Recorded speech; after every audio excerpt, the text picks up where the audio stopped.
Happy Wednesday, everybody, on the eve of Thanksgiving. Hope that you all are getting ready, whether you're traveling, in your car, in your plane, or wherever, that you're listening to us as we get together here. Matthew and myself will be here and talk a little football with you. Mhm. Matt, tomorrow, of course, is Thanksgiving, and it's been Mhm. a very, very interesting situation with regard to uh, from a Thanksgiving standpoint, how it got started. And it got started back in the 40s.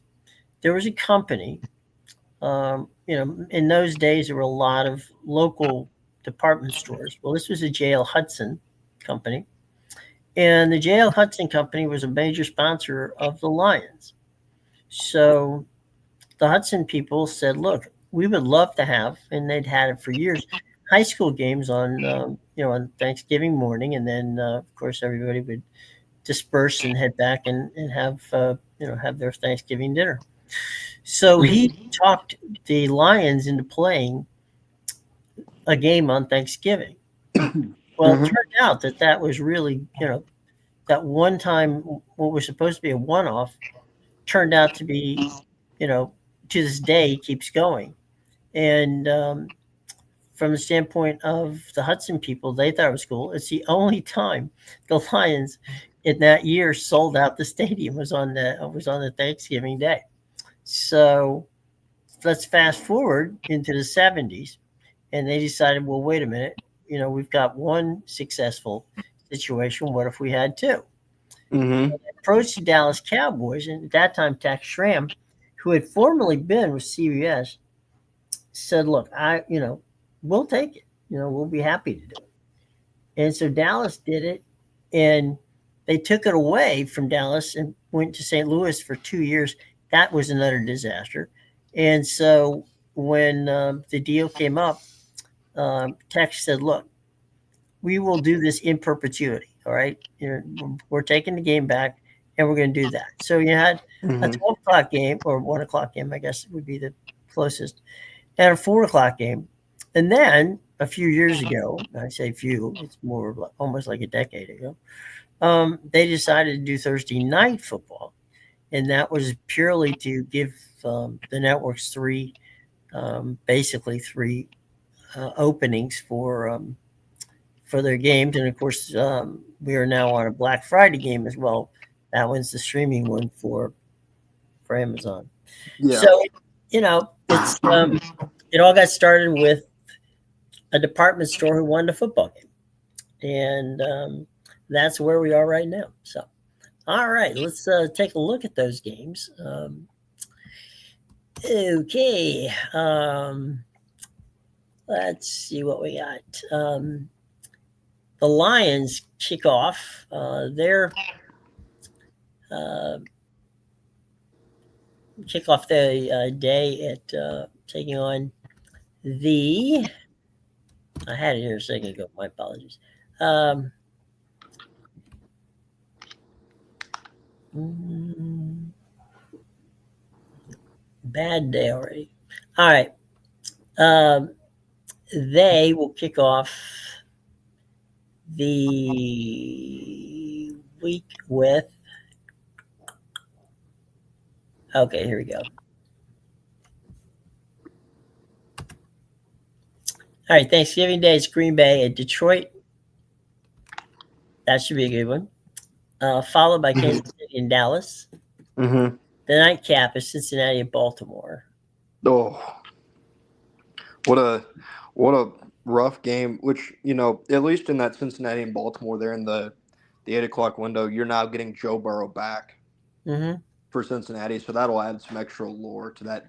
Otherwise, what would probably be non a non-starter for a lot of people on Thanksgiving Eve. Mm-hmm. Yeah, this it seemed to be Baltimore and Cincinnati a few years ago was a pretty good series, Mhm. and I don't know. I mean, look, Cincinnati, Baltimore, it's a division game.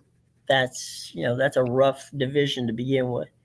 Um, It is. and Cincinnati, for reasons I cannot explain, have actually given Baltimore a ton of grief over the years. Yeah. More often than not, Baltimore wins, but it doesn't come easy. And if Joe Burrow can't come back, and we're hoping that he can, but if he can't, you got Joe Flacco coming against his old team. So Yeah. that would be kind of a fun, backstory in that one. Well, yeah, and it's also one where if you're the Baltimore Ravens, you're trying to come back in that division. The Pittsburgh Steelers Yeah, have opened the door since you've gotten Lamar Jackson back, right. so they're very much in the thick of that divisional race. So they have a lot, I would say, a lot more to play for than Cincinnati does in terms of an overall divisional race. 100%. Yeah.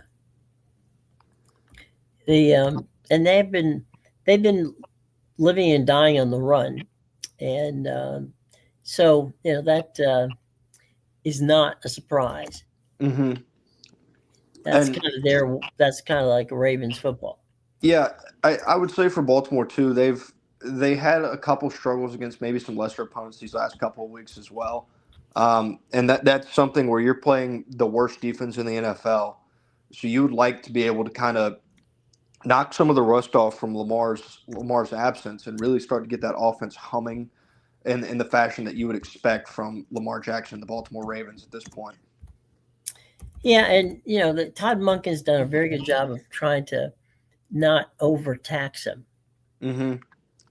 So Yeah, it's been a solid game plan they came in, but it's just not been a very explosive game plan, all things considered. right, So real they quick. have an opportunity to right some of their faults they've had here recently and continue gaining ground on Pittsburgh, who lost again last week. Yeah, and now they've got Aaron Rodgers with a broken hand. Mm-hmm. Actually, not that Mason Rudolph was a bad backup, so we'll have to see how that goes. But Pittsburgh's defense is not playing like Pittsburgh's defense, so No, they're having some, problem. and that's where I wonder if maybe they're starting to feel some of the age of some of their additions on the defensive side. Mm-hmm. They added Darius Slay, they added Jalen Ramsey, two of one of the better corners to ever play the position, at least in this era of the NFL. They're both multi-time All-Pros. I think at one point in time they probably would have been considered the best at their position, but they're also in essence shells of their former selves. They aren't what they have been, and they're older. They're older in terms of the NFL, so their legs aren't as fresh, and they may be starting to feel that on the backside. Could very well be. Since we're doing trivia here today, when Joe Flacco got drafted, many people forget that Joe actually started his career as a quarterback at Pitt. I cannot remember the head coach at Pitt at that point in time, but after spring practice, he actually moved Joe to defensive end because he thought that would be a better position for him. Flacco decided that was not going to be a better position for him. In those days, you didn't have the transfer portal. So what he did, but if you stepped down, meaning if you went down to the FDS category, you didn't have to wait a year. So he went down to Delaware, did fine, got drafted, and came to camp. And as impressive as one could be with regards to just coming off the college campus and going through mini camps and the the preseason. I mean, he looked good for a kid, right? Yeah. Well, a week before their first game, Kyle Bowler, who was supposed to start, had a freak accident and he smacked his hand on the back of his own helmet, which we'll have to worry about that later. And he couldn't play. Well, they said, okay, Troy Smith, who had just come off, a couple of outstanding years at Ohio State, was there. And so they thought, okay, cool. We got Troy. Troy gets on Thursday, Troy gets food poisoning and can't play. And so starting was Joe Flacco in the first game when he was actually a Baltimore Raven as a rookie, and he never turned around. They never, Kyle Bowler never got back. Troy Smith never got back, and the legend of Joe Flacco was born.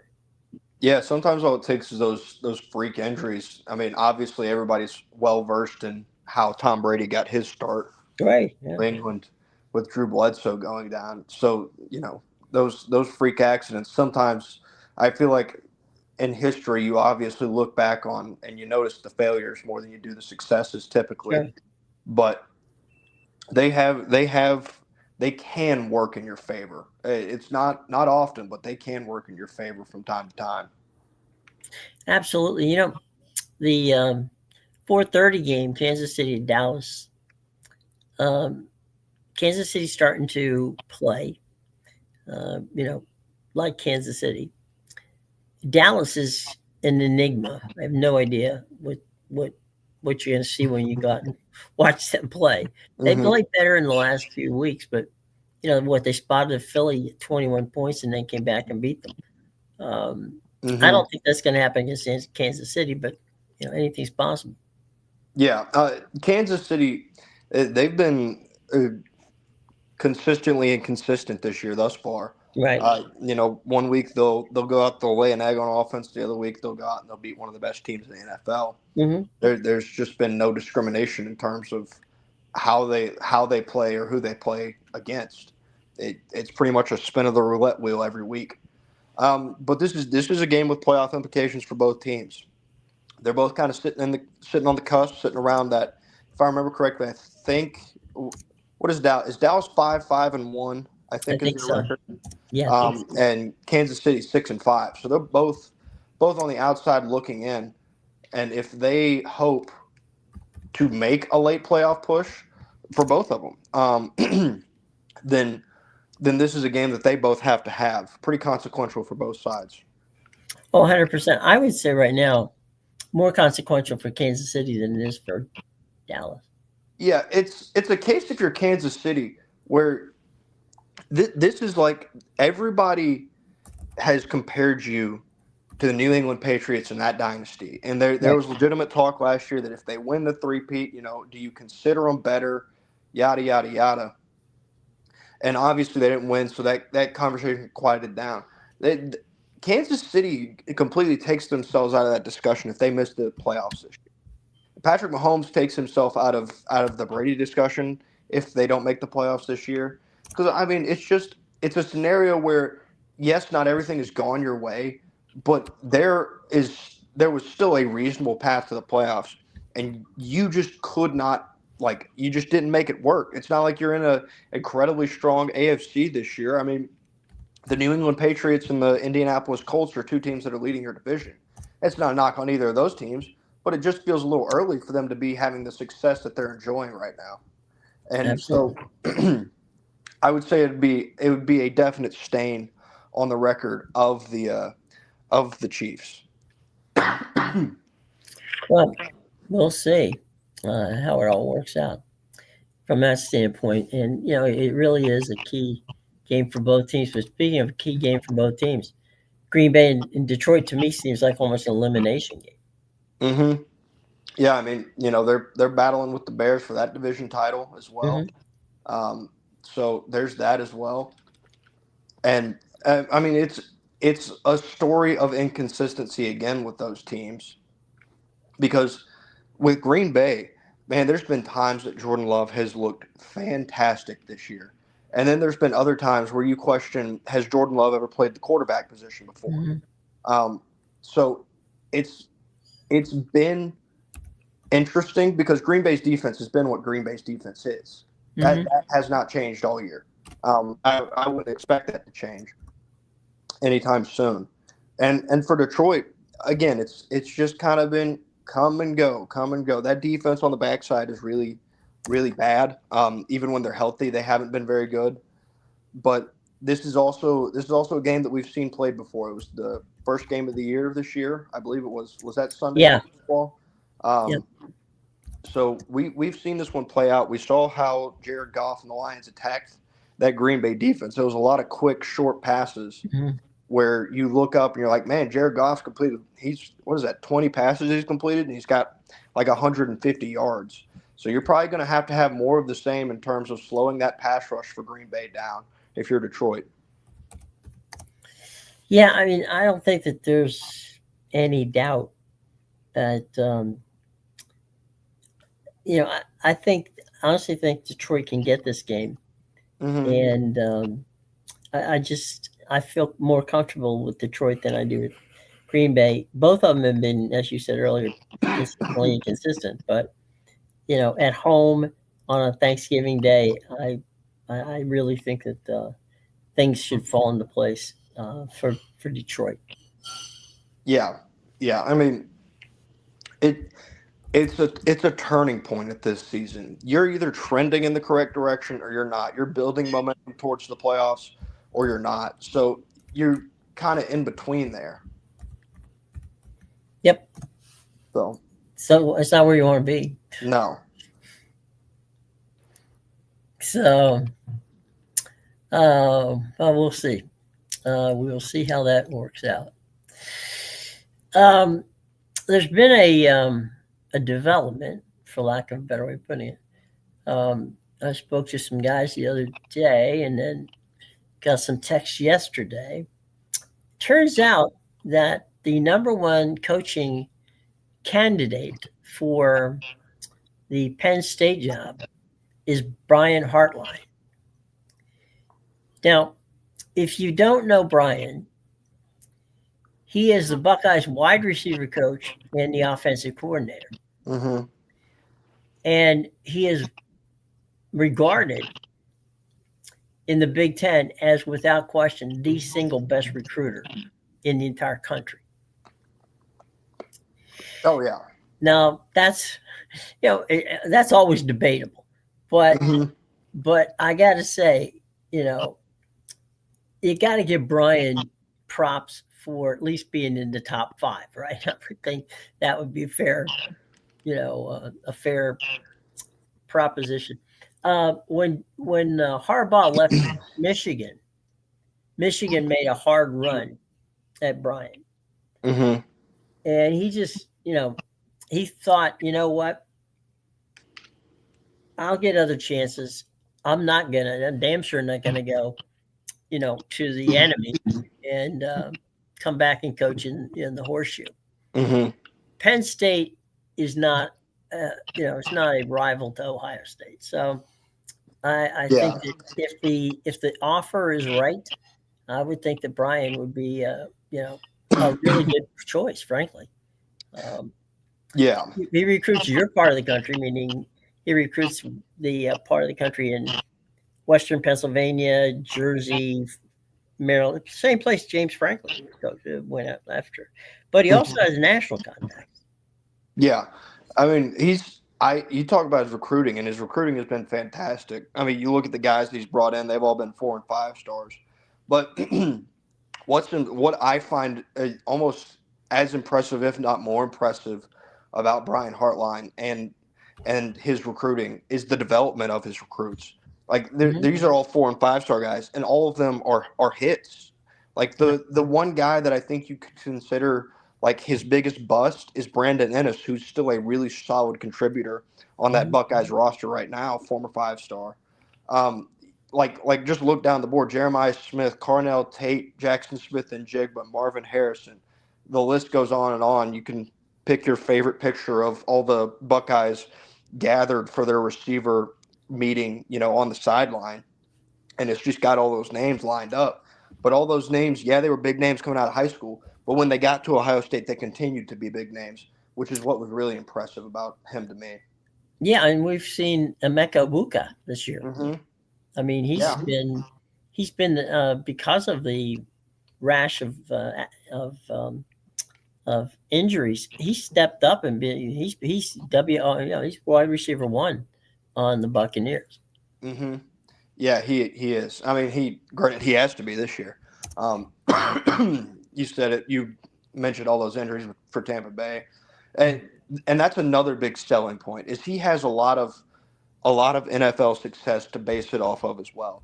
because these guys, Yeah. I talked about the development and how they turned from 4 to 5 stars to stars in college. Well, those stars in college are continuing to be stars in the NFL too when they get to the next level. So that's another, like, it's just they've been good at all three levels, which is obviously some credit to the player, but it's also a big credit to what they do at Ohio State in terms of development. Yeah. Well, he's got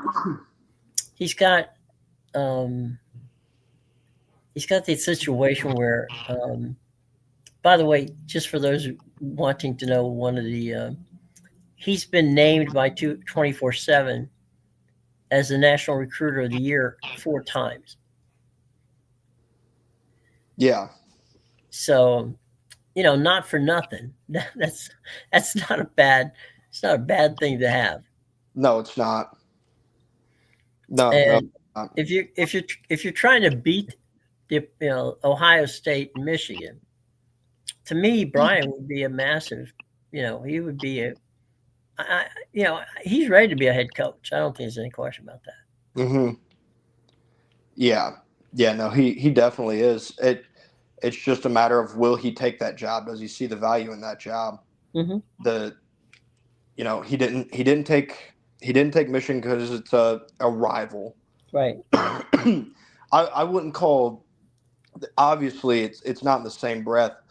Penn State is a competitor with Ohio State. So Sure. Is it rival or competitor that he's worried about? If it's just rival, then Penn State's a job that he's absolutely going to take a look at and might honestly take as well. But again, Penn State needs to move quickly. They're already starting to see some decommits in their current class. Messiah Mickens just flipped his commitment from Penn State to Virginia Tech this past week. Well, I think that if you could punch him in there quick, right? If you say, okay, Brian Hartline is our guy, not only could he keep some of those James Franklin guys, but he could take some of the guys that were headed to the Ohio State Buckeyes. Oh, yeah. Yeah. I mean, it's long since been mentioned the Penn State offense, and particular the receiver room, which, maybe when you look at it now with hindsight, maybe it's not maybe it's not the receiver room. Maybe it's been a little bit more of the offense that's been the issue for Penn State as a whole. But they've been looking for somebody that they feel like can recruit that position and can bring in difference makers at wide receivers, because they feel it's what they've been missing. They go back to some of the guys that they've had at wide receiver and the differences that they made. Really, when Penn State was going strong, the KJ Hamlers, the Chris Godwins, and such. And they were difference makers in that offense, and really what made Penn State feel like they were much more competitive in those football games. That's something they feel like they've been missing there for a while. Yeah. And it seems like one of the guys is getting some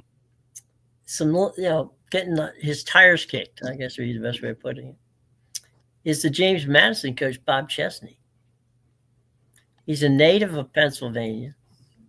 And he coached, obviously, at Holy Cross and built a strong program. He's won everywhere he's been, but he's never been a top division, a Power 4 conference guy. Mm-hmm. Yeah, that if they went that direction, one, I would be disappointed if I was Penn State. And this is as simple as, you couldn't hire Kirk Cignetti, so you're trying to replicate Kirk Cignetti. Right. If you go that route. And if you're Penn State and the program that you think you are, then that's not what you want. You don't want to be the team that's trying to replicate Kirk Cignetti. You should be getting a guy who has already proven it before. And, I saw Nick Saban gave his endorsement for him here recently, but Brian Dable is a guy that's done it in college as well, that I feel like is a more proven option than going over to James Madison and trying to poach their head coach. Yeah, I think is it a testament to what he's done? Yes. Is it taking a chance when you got a guy? You got 3 or 4 guys that you could pick to to keep things going. I just Hartline to me is the obvious choice. Chesney, is the obvious choice to take Tulane's job when Summerall moves, up the ladder. Yeah, that one feels like a move that I don't know. Penn State has been at a certain level for the last few years where they feel like they're so close, but they're just not good enough yet. And it feels like if you're making a move like that, you're signaling like that's signaling we're willing to give it some time. Mm-hmm. Um, and if you were willing to give it some time, why would you not just keep James Franklin in the first place? Right. The Kalen DeVore situation. Um, the and I give credit to the athletic director and president who came out and said, "Look, Kalen DeVore's our guy. If he loses the Iron Bowl, we wouldn't be happy, but at the same time, we're not throwing him out." Mm-hmm. So, the conspiracy theorists who are out there saying that Kalen DeVore would be the next coach at Penn State because he's going to get fired at Alabama, they can put that to rest. Yeah, it was a confusing one to me when I first heard it. But if I'm being honest, the way that Auburn Alabama rivalry is and the way that it gets people to act, nothing would surprise me if Alabama were to lose that game. So it's I mean I would not expect it. I know that you said he had Greg Burns' vote of support, which is big, but if they were to lose that football game, there is going to be a lot of unrest from that Alabama fan base with them missing the playoffs 2 years in a row, and more importantly, losing to their largest rival at the end of the year. Yeah, but the problem is, you really can't. You really can't spend a lot of time worrying about what the fan base wants. No, you can't. And that's where I feel like I get frustrated with the James Franklin situation at Penn State. Is that's what it feels like. It felt like they were listening to the fan base when they made that move. It felt like such an emotional decision, and that's what you would be doing if you let go of Kalen DeBoer. You're listening to the fan base. You're letting the fan base always get to you. Right, and more importantly, I honestly think that's what happened at LSU. Yeah, LSU. I think that's what happened there as well. But there is also, you've seen some of the dysfunction since they moved on from Brian Kelly. Mm-hmm. Now, what I will say is Brian Kelly's son wearing his running out on senior day, a guy who really didn't play. If I remember correctly, I think he's logged 0 career snaps at LSU. Mm-hmm. He didn't play at LSU. He came to LSU because his dad was at LSU, Right. and he runs out on senior day. He's like, man, free Brian Kelly, yada yada yada. It's like, no, absolutely, he was fired. You're surprised that that they don't want him to come back on senior day for your come on, man. That was an interesting look from his son, one I was not too personally fond of. Yeah, I mean, but here's the thing: was he fired? Was he actually? I mean, they're in court now, debating whether or not he was fired. Yeah, which is insane if you're LSU, because now you're talking about a guy who, I guess the question would be, is he been getting a paycheck? I feel like that's pretty cut and dry as to whether or not you're fired. You think? I mean, he hasn't been at work in a month or the better part of a month at least. Mm-hmm. So if he wasn't fired, then man, he's not been doing his job very well. But no, it's insane. They gave the university, is it the chancellor or the president? They said to go ahead and write out and sign an official notice of leave or something like that. Mm-hmm. So supposedly he wasn't actually. I don't know how that works. It was originally put out as a leave of absence. Wow. Now, Normally on a leave of absence, that's initiated by the person who wants to leave. Mm-hmm. Okay. It's not initiated by somebody else. When that's called either firing you or benching you. Mm-hmm. Yeah. So I don't know if this group of clown cars at LSU, um, I don't know how much more they could screw this thing up. Well, how much more they could screw this? But then you turn around and all of a sudden they're a media consensus favorite. Uh, I saw on three somebody put together an article where they just they went around and they asked a bunch of different personalities in college football. And when I say a bunch, I'm talking about they got guys from ESPN, they got guys from Fox, Barstool, Sure. CBS. Every major publication they have people. They just kind of took a poll like, where do you think Lane's going to go? Mm-hmm. And with the exception of, I think it was somewhere in the neighborhood of like 5 or 6 of them, the consensus was LSU. So that will speak to the brand power of LSU if they're able to do what they've done with Brian Kelly and still wind up with Lane Kiffin. I don't know. Man, that definitely keeps me. I don't know what to say about that. To be honest, it's basically. Look, God knows what's going to happen with Lane on Saturday. I really don't know. Yeah, Man, that's what I'm not saying that because I'm not a big fan of LSU. I don't think at this point in time he actually knows. And I think that the puppet master over there, Jimmy Sexton, is just, this is you and I are baseball fans. Mm-hmm.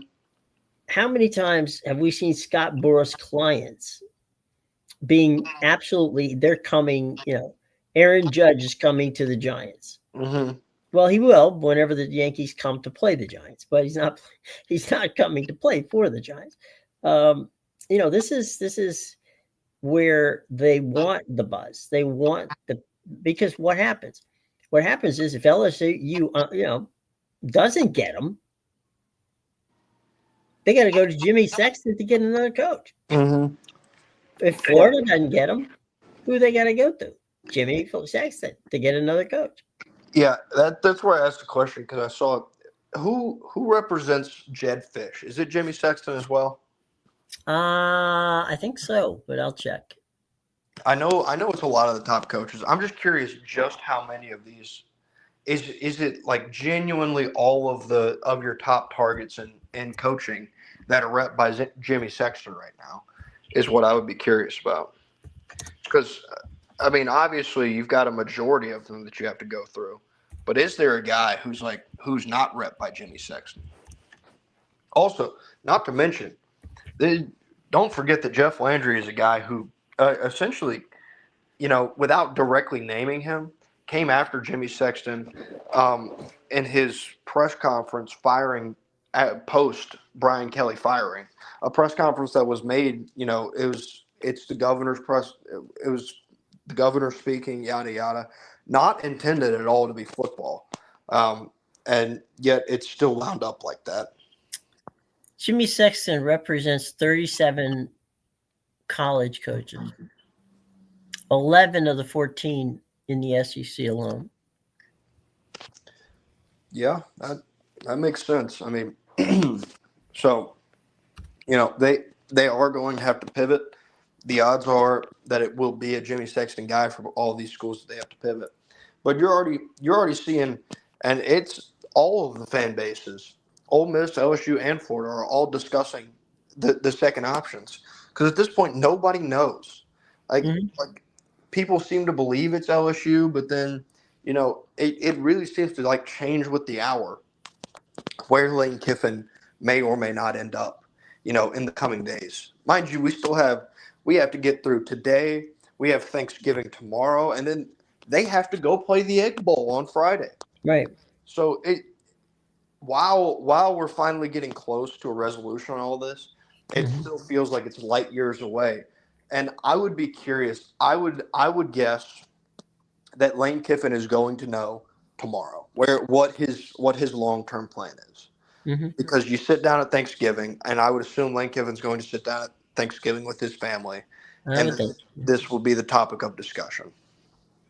Yeah, it's oftentimes, and this has come up, and I've made, I've had conversations with people about this with baseball, and we're talking about Scott Boras, and they start blaming the players, and I'm like, stop it. It's like, if you're not, agents are out there to whip up fan bases. Because the more they whip up fan bases, the more pressure it puts on, the alumni and all the, and the people who are picking coaches to either fire a coach or go out and get a guy they don't necessarily want. Yeah. So, at the end of the day, and then, I don't know if you've heard this one, another one of Jimmy Sexton's former clients. Well, he's a client now, but former coach. I hear this, and this just blows me away. If Lane gets the job at LSU, he's going to hire Ed Orgeron to be his offensive coordinator. No, there's no way. Coach O, the offensive coordinator. That's what they said. Coach O has proven to be a fantastic culture guy during his time in the coaching ranks. He was a solid O-line coach. That's what got him his interim job at Ole Miss. I think the actual job at Ole Miss there for a little while. And a similar way it worked out at LSU.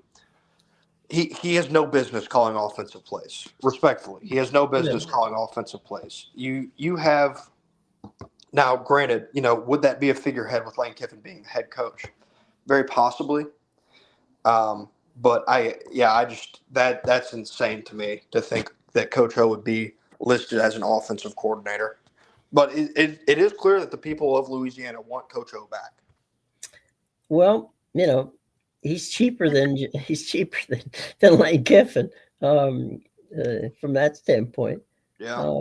I'll be honest. I've always had a soft spot in my heart for Coach O. If you sit down with him for more than 5-6 minutes, you're laughing your head off because stories that he tells, and his players love him, and he's just a good dude. He's a nice dude. What I would throw out there, if you're LSU, say you lose the Lane Kiffin sweepstakes, why would you not go hire back Coach O? Go hire Coach O and let him be the CEO of that football team. Right. Blake Vicker's your defensive coordinator, and he is one of the best in the country at what he does. That's not going to change. He is a fantastic DC. He's an LSU guy. Right. That's not going to change. You go get an offensive coordinator that's really good, then it's a model that's proving to work as well. Go ask Joey McGuire at Texas Tech how it's working out for them. Right. They'll tell you things are going all right over there. I often wonder why Coach O didn't get another job. Well, it is interesting, the timing, because Coach O is now looking to get back into coaching. Do you know what expires this year? No. His LSU buyout. Oh. It is the last year that buyout will pay him. Okay. So I think people have used that as a bit of like now he's just looking to, now he's unemployed. Right. It's what it really boils down to. So I think he's been enjoying his years. And now, now that you're not making money, obviously you want to make money. So, you're looking to get back into it. Yeah. Well, the other thing too is, he does have the national championship ring to walk around with. It does prove it. It's funny. Dan Mullen told me that when Florida played, LSU, when they met after the game to shake hands, Mullen says to Coach O, Which one of us is going to get fired first? Mm-hmm. I wonder, was there a consensus that they came to? You mean did Dan tell me that Coach O said it's me, not you? Yeah. Pretty Yeah. much, yeah. Yeah. Well, I mean, But they I were think it both was on Dan, point. right? Dan, I think Dan got fired before Coach O. Did he? So Dan Mullen, after he lost the Georgia game, they booted him to the curb. Right, I remember that. It was if I remember correctly, the thing that got Dan Mullen fired was the sour taste that Florida fans had in their mouth watching him smile and chat with Kirby Smart Right. post beat down in Jacksonville. They got him canned. I'm not exactly sure on the timeline of when Coach O was fired. It's it doesn't really matter. They both have a sense of humor.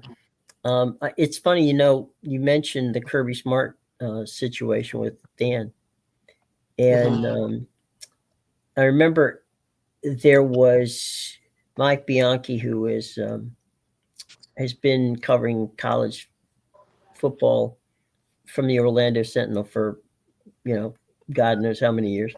They ask him about it, and he said Kirby's a friend. He's like, what you want me to just walk over and hit him in the head? What do you want me to do? Yeah. He said we had a chance to chat for a couple minutes. He said, he goes, I see him, off in the off season sometimes. He goes, coaches things, or our paths cross in airports. But I had a couple of seconds where the game was over. I'm not going to miss the bus, so Yeah, well, that's what Florida fans got very upset when they learned that Billy Napier was at a Georgia practice shortly after his firing from Florida this year. It's like, well, Kirby and Billy are also friends. Right. They're and they had Texas coming up, a team that Billy Napier had beaten earlier that year. So yeah, he was at practice. That fully checks out with the way that Kirby Smart does things. Yeah. And I mean, if you want to go back a little bit, Lou Holtz and Bobby Bowden were incredibly close friends. As a matter of fact, when Holtz got married and they were looking for a job, it was Bobby, who left West Virginia, who got him the job at West Virginia. And they stayed good friends. Obviously, FSU and Notre Dame played some pretty epic games against each other, but that didn't mean they weren't friends. I mean, you can't. I mean, if you walk around at SEC Media Day, right? Half these coaches are spending time just sitting down BSing with each other. Yeah, I mean, it's not like they hate each other. Like there's a world where Lane Kiffin takes that Florida job, and everything about Florida and Georgia returns to really that the early 2010s where they're both consistently highly ranked, or really when Dan Mullen had them rolling as well, and it kind of returns to that heat of the rivalry and everything like that. And then you're gonna have to take a step back and look at it from 1,000 feet away and remember that, hey, Lane Kiffin and Kirby Smart are in a group chat. They coached together at Alabama for years. They're actually really good friends. So, and that's if that were to happen, there would be assuredly some dynamics that would piss off Georgia fans and piss off Florida fans alike. Well, then you're doing something right if both fan bases are upset over the same thing. So, absolutely. It's like, oh, good, we're doing it right. We got these guys pissed off at. No, it's funny, and it's you can do the same thing at Big Ten. I mean, there's some guys who don't care for each other, right? But for the most part, these guys, that they realize we're only one job away from not being here. Yeah. Yeah. No, they they absolutely are. And I mean, listen, there's always a scenario where with these guys, they know how close it is to them being fired, especially in this day and age. So you're not just tossing relationships out the window because that guy coaches at Florida and that guy coaches at Georgia. Right. It's just not something you can do anymore. I think it's what people talk about different leagues. like the NBA. That's a big one that people throw around, especially the older players. They're like, man, everybody's friends now. It's like they kind of have to be. You can't just walk around the court hating the other team. Pure hatred both on and off the court. Maybe it gives you a better product on the floor from time to time, but this is a much different world than it was then. You got to see these guys a lot. You got to intertwine or intermingle with these guys a lot. So the day and age of just, I absolutely despise that guy that's on the other sideline of me is generally gone. You're always going to have those scenarios where there is a genuine disdain. I think that probably is happening in the Ohio State-Michigan rivalry right now. Well, that's a Bo Schembechler, Woody Hayes thing. Mm-hmm. They genuinely didn't like each other, Mm-hmm. and that's what was there. But you're talking about the NBA, right? Mm-hmm. Look at Magic Johnson and Larry Bird. Busted on each other. They thought they were good friends. Mm-hmm. And you couldn't have had more a Boston LA rivalry. Mm-hmm. At that point in time when those two guys were playing, and they got along great. Yeah. And Patrick Ewing and Reggie Miller, when Reggie was at Indiana and Patrick was the center at the Knicks, they got along fine. So you got friends, Mm-hmm. and a lot of these guys, both in college and pros and the NBA and NHL, they come from that tree, right? You got the Kirby's got his tree, Saban's got his tree, coaches that go on to other places, but you're going to forget what Kirby taught you at Georgia just because you got another gig, or you get or what Saban taught you at Alabama. Yeah. These are mentors. Yeah, I will throw something out. You mentioned Kirby's coaching tree and forgetting what you learned all of a sudden. Mm-hmm. Last week, Dan Lanning must have forgotten what he learned during his time at Georgia, because he has comments that directly contradict his comments this past weekend following Oregon's win against USC from his time at Georgia when he talked about the schedule. He said, we're not playing, Charleston. It was Chattanooga State, I think was the name he threw out there. It's such a disingenuous and short-sighted comment from Dan Lanning right there. One that I don't think he really believes, and one that was seemingly a statement to the committee in a way, because that's what it is now. Like when some of these coaches on the backside of things, they're politicking now. When you get to the podium, you're politicking. I mean, Kirby Smart politicked during his time. And I remember him politicking back in 2018 after they lost that SEC championship to Alabama. He was politicking for his way in. It's something that all coaches do. But man, that's Oregon's first ranked win on the season. What are we doing, Dan? Don't throw stones at other people's schedules. I get it. You don't love it, and you're talking about people taking breaks and stuff like that. You said, well, they got a bye week. Well, guess who else had an actual bye week in your conference? Indiana. Mm-hmm. So that drove me up a wall that he wouldn't have made that comment, because it was extremely disingenuous, and he knew it was as well. Well, that's the part where you get mad. That when somebody says something and they know they know better. Mm-hmm. Yeah, it's so confusing. There have been times where you cover people and you go over to them and you're lucky enough to know them, right? Mm-hmm. And you go over and say, what the hell were you talking about? It's like, do you want to get somebody pissed off at you? Is this really where you want to go with this? Yeah. It's not a healthy way to go. And it goes back to, it goes back to the people of this argument, this continuous argument of I guess SEC favoritism and bias. It's everybody who isn't a fan of a team in the SEC they put their hands over their ears and they go la la la la la la la. Mm-hmm. and they don't listen to anything until somebody goes like is standing in front of them screaming, being like, "You're right. This is why you're right." And until they see that, everything else they just toss out the window, and it doesn't matter. So it's Well, it's tougher. such a mind-numbing argument.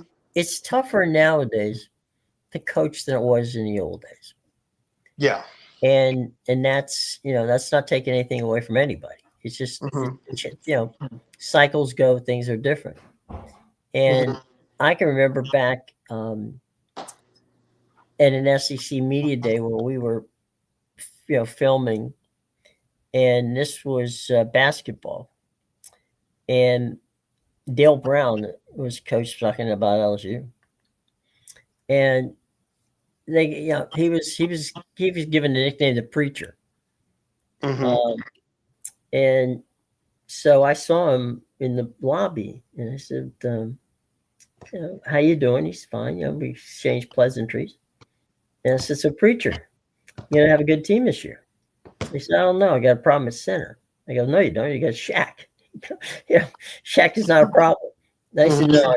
He goes, "I'm," and he goes, and he straight up said to me, "I told him to turn pro." I said, "What?" You tell? He goes, "Look, Jim." He goes, "The way they're just hacking him, they're hitting him. He's going to get hurt. I don't want to see his career go because nobody in this league, meaning the SEC at that time, can play against him." So you get these coaches who actually care about the players, God forbid, and they tell them what to do. I mean, that was a problem that the coach at Kentucky, Calipari. Yeah, John Calipari. John was the great one and done guy, right? And so people will go, "Well, wait a minute, what are you doing?" He goes, "Well, if this guy gets a chance to go out, play 1 year, leave, and get paid multiple millions of dollars in life-changing money, why am I going to try to keep him?" Yeah. I mean, you want to talk about Kentucky's sustained run of success? That's 100% the reason. You said he's the king of one and done. He better be the king of one and done. He's got a 30 for 30 named one and done. That's his story from his time at Kentucky. So I hope he's the king of one and done. But no, when you're looking out for player safety and stuff like that, that's the right stance to take. It drives fans crazy, and I understand that. But in terms of Calipari's philosophy, it was a correct philosophy, and it allowed them to bring more 5-star freshmen in. And I get it; you're rolling a wheel at that point in time, but it's one where you're rolling a higher odds wheel than a lot of other people are because you're getting the best players in the country. Because the other best players in the country that committed to you, they saw success, and then they went and made their money. You have that as a selling point greater than any other school other than about Duke or North Carolina could have pitched you at that point in time. And the other thing Calipari would do, if the guy had a not so great freshman year, right? No problem. We'll just keep going until you get, if it's year 2, you leave. If it's year 3, you leave. Or if you graduate from school, fine. Yeah. I mean, but he didn't. And I think the thing that pissed everybody off about John was that he didn't hide it. Yeah. No. I mean, John was never exactly shy about the way he was with the media. Him and Rick. Coaching style. So he was very much coaches that are characters tend to rub people the wrong way. What people you never really can figure it out, but they always find a way to rub people the wrong way. I mean, heck, I'll be honest, I liked Lane Kiffin coming into the season. I still don't have an outright problem with Lane Kiffin. It does frustrate me a little bit when you've got people telling me that Lane Kiffin's the victim in all of this. That's a little bit of a stretch. Yeah, because it is some of the circus that he has created. Speaking of, I was going to touch on this because this one impacts you. The reports are that Alex Golesh has taken the Arkansas job today. I've seen that reported at multiple different outlets. Well, look, I like Alex. He's a good guy. Mm-hmm. I never, ever. I mean, well, does it bother me? Yeah, it bothers me. But I never, ever begrudge someone who does something to better their career and better the life of their family. Yeah, yeah, and that I think that's what people lose sight of in this transfer portal era. Yeah. Is this is something that coaches have been doing for a while, and while I agree that regulation is needed in terms of NIL, 100%, you absolutely cannot fault these kids for going and getting what these schools deem them worth. If one school thinks you're worth more, and you choose to go to that school, that's fine. You know that you're getting what they believe you're worth, and the other school didn't value that much. It's fine. Go get your payday. It's not a problem. No, not at all. And you gotta give people. I mean, there's people forget that there's these assistant coaches and strength coaches and and nutritionists and all these other people that are part of this. It's not just one person makes this happen. Mm-hmm. Absolutely. Yeah. And if you look at Dabo Sweeney, right? Dabo's lost 3 offensive coordinators and probably the best defensive coordinator he ever had. Oh yeah. And so people are going, well, wait a minute. How come Clemson's falling down? Well, Clemson's falling down because, as you said about Coach O a few minutes ago, Dabo's the SEO, the CEO. I'm sorry, the CEO of their team, right? Mm-hmm. I mean, that's the deal at the moment. It's so if you're the CEO of the team, you can't do everything. No. No. And You so you've lost your top recruiters. You lost a bunch of of memory mass of how you've been doing things for years. Mm-hmm. And so now you're hoping that things fall your way. Well, Yeah. good luck and Godspeed on that one. Yeah. Yeah. I mean, Dabo at Clemson's a whole feels like a whole different set of issues in terms of what they have going on. I mean, they've hired top end coordinator after top end coordinator. Mm-hmm. They tried the in-house thing. The in-house thing didn't work. And I think, maybe begrudgingly, Dabo chose to hire from outside of Clemson after Venables left. And their OC, God, I don't even remember who their OC was. He was a guy they hired from inside. But they got Garrett Riley, and now they got Tom Allen. And these guys from the outside aren't working either. Tom Allen was fantastic at Penn State last year. Garrett Riley was arguably the reason why TCU was in the national title game a few short years ago. But they've gotten to Clemson, and things just haven't worked out the same way for them. Just out of curiosity, going back to Alex for just a minute, Mm-hmm. I wonder why wouldn't he have been offered or brought into the mix on the Auburn job? I almost wonder if that's not. I think Auburn very, very clearly has their head coaching candidates. I think they know who their 2 to 3 guys are.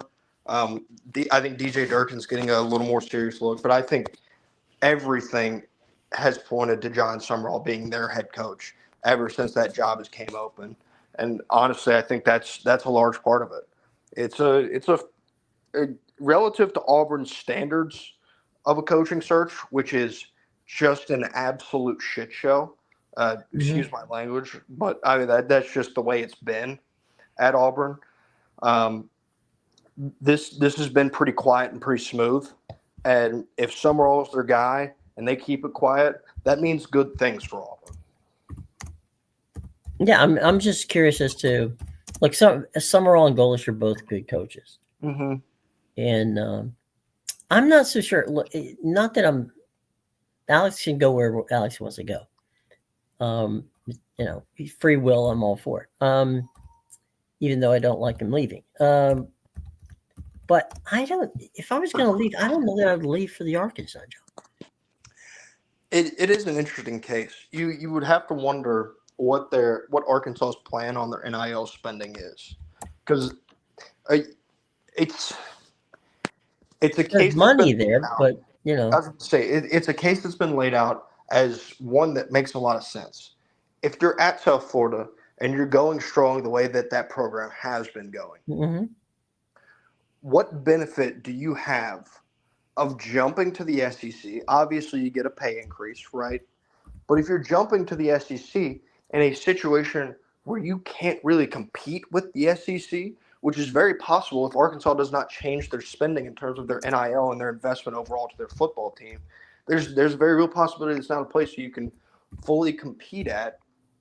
Why would you jump from a place where you have buy-in from top to bottom, you have an understanding, you have a culture built at a place like he had at USF, to Mm-hmm. a place that is a fresh start, and you don't really have the same opportunity to compete in the league the same way you would at USF? Yeah, I mean, I thought the theory that I had on Alex, right? And we're going a little longer than normal, so I'll try to keep it short.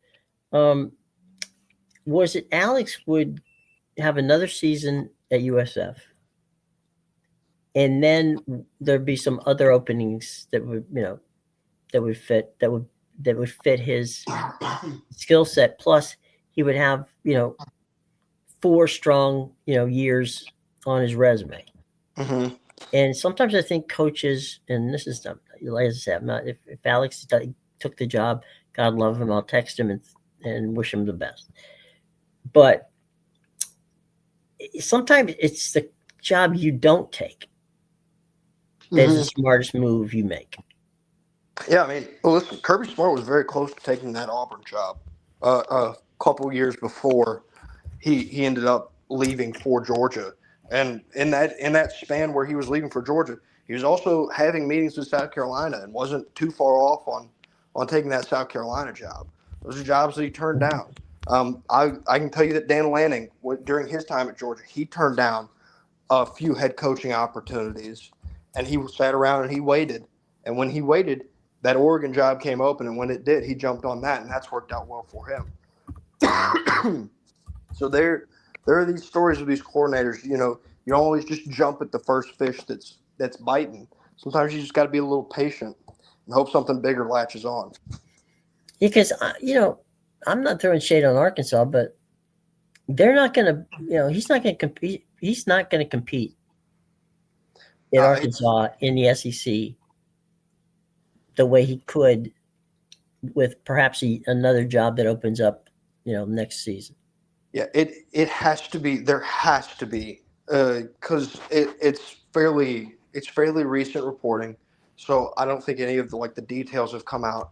But in that deal, there's going to have to be some NIL, like an increase in NIL spending. It just has to be, because Alex is a smart guy. He built that thing at South Florida, so he knows, he understands the sport and the business of it. So he knows that he's going to have X amount of dollars to build a competent roster at Arkansas. And when I say a competent roster, I mean a competent roster not to that of the standards of USF. USF's roster to compete in the American costs a hell of a lot less than Arkansas's roster to compete in the SEC would. Yep, no question about that. Oh man, but what was I going to say? That probably wasn't that important. I think that Mike Kelly, who was the guy who hired him, and now Rob's got the job at USF. I think that both of them, had said, "Look, we know Alex is going to go somewhere. Okay, we're not harboring any ill feelings whether he does or doesn't. Right? We just hope he does it for the right place." Yeah, and I'm not sure if it's the right place, to be honest with you. I thought it was telling. Well, look at how Scott Frost did. Yeah, I think it's really telling that Eric Morris took that Oklahoma State job. is what I think it is, because Eric Morris, from what I've read and seen, it appears that Eric Morris was offered the Arkansas job, and he chose to go to Oklahoma State, a place that Mike Gundy had griped and complained about their lack of NIL spending up until his final days there. So I would say that's very – I don't know if that's telling. I would assume that's telling in terms of what Oklahoma State is willing to do in terms of their NIL going forward versus what Arkansas is willing to do in their NIL going forward. It would appear if he was the option and was offered that job at Arkansas, obviously offered it at Oklahoma State, that Oklahoma State has their ducks in a row a little better than Arkansas does in terms of their NIL and the conference that they're in and the ability to compete. Yeah. And I think, the success that Alex had at Tennessee as an OC was good, but that Arkansas job just doesn't. Maybe I'm stupid, but it just doesn't click for me. Yeah, the credit that I will give Arkansas this year is that, I mean, they're a defense away from being like a national title contender. I know we talked about it with LSU a couple years ago, how they've just had one aspect wrong. I mean, that offense for Arkansas has been fantastic, and they've been in almost every single SEC game they've been in. I think the two that they really haven't been in, all things considered, are Texas and Texas A&M. But other than that, everything's been one-score losses for Arkansas in conference. So you look at it, you go, man, they are so close, which is true. But that roster is not going to be retained year over year, and you're going to have to rebuild what was built this year, but now you're going to have to do it on both sides of the football. Mm-hmm. So if you're going to be handicapped to essentially investing in one side and hoping to win with one side of the football, then good luck at Arkansas and the SEC. Just to finish the thought here, what if I'm USF, maybe I'm going after Chesney at James Madison? Yeah, USF is now a much more attractive job. Like that's some of the benefit. I know people talk about head coaches leaving these programs, and sometimes it can like screw over the program when they leave. Mm-hmm. Sometimes when they leave, they're leaving the program in a better spot than when they found it, and it leaves them better suited to make their next hire. If Lane leaves Ole Miss, that'll be the case there. With Alex leaving USF, that is the case there. There's an obvious path to compete at USF. They've proved they can do it. They prove. Well, don't forget Tulane too. Yeah, Tulane as well. Yeah, if assuming Summerall leaves, right. That's one as well. Like, these are jobs now that are much more appealing to some of these coaching candidates when this cycle comes around. Some of these coordinators that are maybe looking to get their fresh start, and they don't have the the same P4 attention that some of these other guys are getting. Yeah, it's basically a what can you do, right? Mm-hmm. So, all right, dude, I'm gonna let you go because tomorrow is Thanksgiving. I don't want to tax your throat too much, and we'll get back together soon. And hope everybody has a wonderful and safe holiday.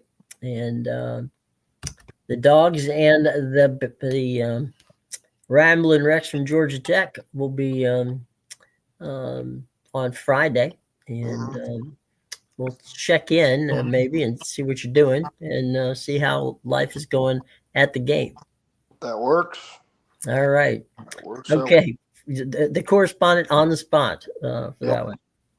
All right, man. Have a great weekend, guys. Outstanding, and thanks for joining us. And we'll be back. I'll be back on Friday, and then we'll be back again on Monday. So take care. Bye-bye.